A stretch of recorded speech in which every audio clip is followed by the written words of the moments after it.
A table set in the wilderness. Not a mirage, not bait, not a cruel joke placed in front of hungry people.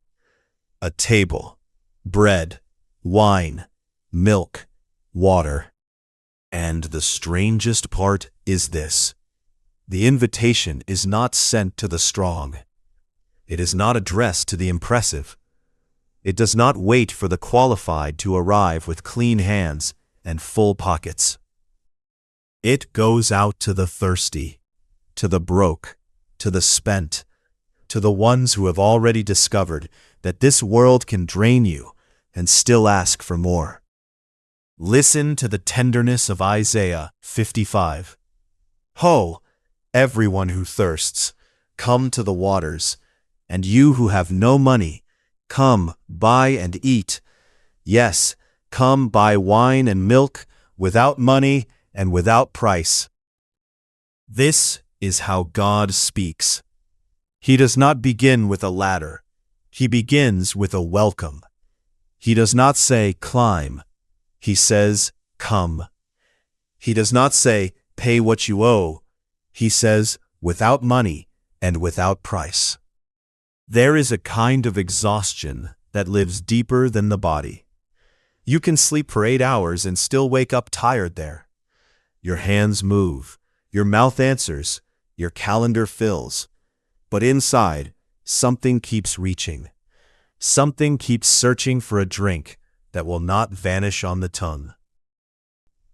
And God names that ache without mocking it.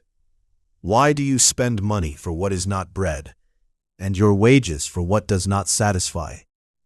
That question is gentle, but it is sharp. It moves through the noise and finds the heart. Why are you giving yourself to what cannot keep you alive? Why are you paying with your attention, your strength, your years, for what leaves you emptier than before? Why do you keep standing at wells that cannot hold water? The gospel is not cruel to ask that question. The gospel is kind enough to tell the truth. So much of human life is spent reaching for substitutes: approval, control, pleasure, achievement, distraction. Even religion, when it becomes a way of proving yourself, can turn into another hunger that never ends. You can fill your arms and still have an empty soul. You can win the room and lose your rest. You can build a name and still not know where to set down your weariness. Then the Lord speaks again. Listen carefully to me and eat what is good, and let your soul delight itself in abundance. Not scraps, abundance. Not enough to keep you hardly standing. Abundance. This is the scandal of God's mercy. He does not invite the needy to a ration line. He invites them to delight. He is not stingy with life. He is not irritated by your need. He is not guarding heaven's pantry with folded arms. The saving call of God comes with open hands. And notice how deeply personal this is. The Lord does not only offer ideas or principles or techniques for self-repair.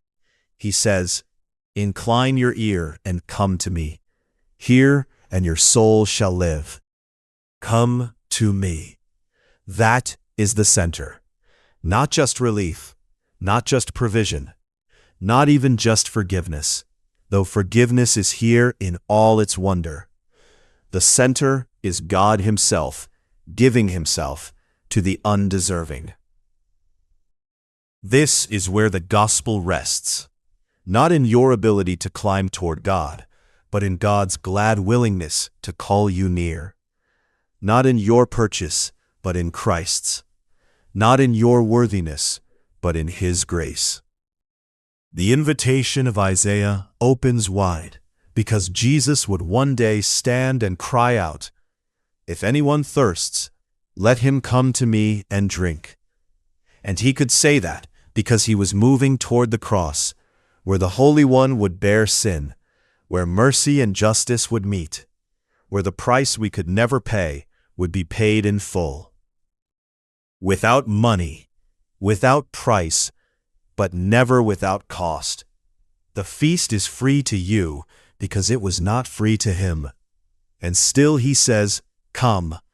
There is something almost too beautiful about that word. Come when you are thirsty. Come when you are poor. Come when your soul feels thin and worn at the edges. Come when you have spent yourself on things that did not love you back. Come when you do not know how to pray with polished language. Come because need is not a barrier here. Need is the place where the invitation lands.